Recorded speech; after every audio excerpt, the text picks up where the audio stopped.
Hi everyone, welcome back to Nimali Dellola YouTube channel. ඉතින් කොහොමද ඔයාලට අද මම ඔයාලත් එක්ක share කරගන්න හදන්නේ healthy meal එකක්. ඒ කියන්නේ අපි workout එකක් කරාට පස්සේ නැත්නම් යෝග අභ්‍යාසයක් කරාට පස්සේ සැහැල්ලු රාත්‍රී ආහාර වේලක්. ඉතින් බලමු මම මොනවාද අද රැයට කන්නේ කියලා. අවශ්‍ය ද්‍රව්‍ය මම ගත්ත දුඹුරු පාන් එක. ඔයගොල්ලන්ට කැමති නම් සුදු පාන් ගන්න පුළුවන්. ඒ කැමැත්ත අනුව ඊට පස්සේ රතු ලුණු ගත්තා. තක්කාලි දෙවිදියකට කපාගත්ත සලාඩ් එකටත් එක්ක නිසා බෙල් පෙපර් ගත්තා, අවු මිරිස් ගත්තා. සලාද කොළ තියෙනවා, පාස්ලි තියෙනවා, දෙහි බෑයක් තියෙනවා. ඊට අමතරව බිත්තර දෙකක්. ඊට පස්සේ චීස් පෙති ගත්තා, ඔලිව් ගත්තා, ඔලිව් ඔයිල් ගත්තා. මොකද මම පාවිච්චි කරන්නේ ඔලිව් ඔයිල් එක. කැමති නම් විතරක් මයොනිස් පාවිච්චි කරන්න පුළුවන්. හැබැයි මම නම් මයොනිස් පාවිච්චි කරනවා අඩුයි. මොකද අපි වර්ක්අවුට් කරලා යෝගාසන කරලා මේ මයොනිස් දානවා කියන්නේ ඒක තව හෙවි වෙනවා. ඊට පස්සේ ලුණුයි ගම් මිරිස් සල්පයක් ගත්තා, බටර් එක ගත්තා. මුලින්ම පාන් පෙති ටික මම ටෝස් කරගන්නවා. ඊට පස්සේ වාචනයක් ලිපේ තියලා බිත්තරේ බැද ගන්න. මම ඔලිව් ඔයිල් පාවිච්චි කරන නිසා මේ වගේ පොඩි ප්‍රමාණයක් දා ගන්නවා. බිත්තරේ මෙහෙම දාගත්තා. ඊට පස්සේ ගම් මිරිස් වැඩිපුර දා ගන්නවා. ඔයාලට රස අනුව පුළුවන්. මම දැම්මා. ඊපස්සේ ලුණු නම් ප්‍රමාණය ගොඩක්ම අඩුයි මම පාවිච්චි කරන. මේ විදිහට දැම්මා. මම බටර් චුට්ටක් දා ගන්නවා මේ විදිහට. මොකද මයොනිස් පාවිච්චි කරන්නේ නැති නිසා. ඊට පස්සේ ඒක හරි පහසුවෙන් හදා ගන්න පුළුවන් ඕනම කෙනෙක්ට. මම ගොඩක් වෙලාවට ගොඩාක් ඒ කියන්නේ තෙල් සහිත ගතිය නැතුව තමයි, කියන්නේ තෙල් ගොඩාක් දාන්න නැතුව තමයි හදන්නේ. සලාද කොළ කීපයක් තිබ්බා. ඊට පස්සේ රවුමට කපාගත්ත රට ලුණු පෙති කීපයක් තියෙනවා. මේ විදියට තියලා ඊට පස්සේ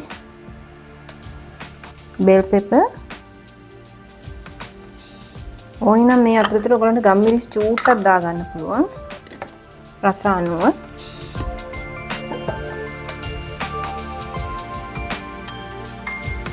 පොඩි ප්‍රමාණයක් ලුණු තොන චූට්ටක් දා ගන්න. මේක තනිකරම හෙල්දි මීල් එකක්. ඊට පස්සේ අපි හදාගත්ත බිත්තරේ මෙන්න බිත්තරේට කලින් අපි චීස් පෙත්තක් තියෙනවා.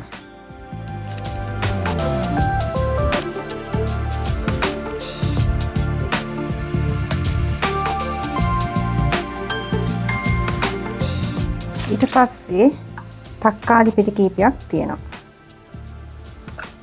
මිරිස් මේ වගේ පොඩි චූටි මිරිස් මම තියා ගන්නවා. ඊට පස්සේ අපි හදාගත්ත බිත්තරේ මෙහෙම තියලා මොනවා තව බෙල් පෙපර් චුට්ටක් ඇඩ් කර ගන්නවා. එතකොට ඒක රසයි. මෙහෙම තියලා ඊට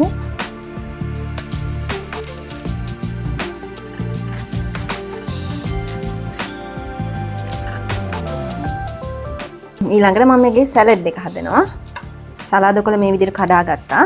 ඔයාලට ඕන නම් කපා ගන්නත් පුළුවන්. ඊට පස්සේ අර මම කිව්වේ ස්ලයිසස් විදිහට කැපුවා කියලා.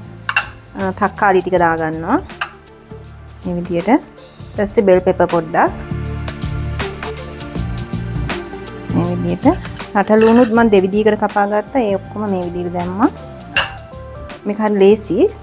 නැත්නම් ගුණයි. ඔලිව් ටිකක් මම දා ගන්නවා. මේ වගේ කීපයක් දා ගන්න. මෙන්න මෙහෙම දැම්මා. ඊට පස්සේ ලුණු චුට්ටක් දානවා.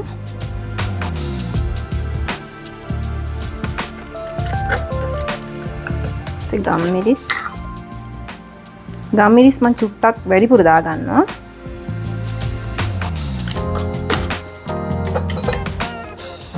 දෙහි මේ විදිහට කන්න කලින් තමයි දෙහි දා ගන්න ඕනේ. නැත්නම් මේ ටික තියෙන්නේ නැහැ ෆ්‍රෙෂ් විදිහටම. තියලා මික්ස් කරගන්න. ඕනේ ඔලිව් ඔයිල් චුට්ටක් මේකට දාන්න. කැමති නම් ඔලිව් ඔයිල් දා ගන්න.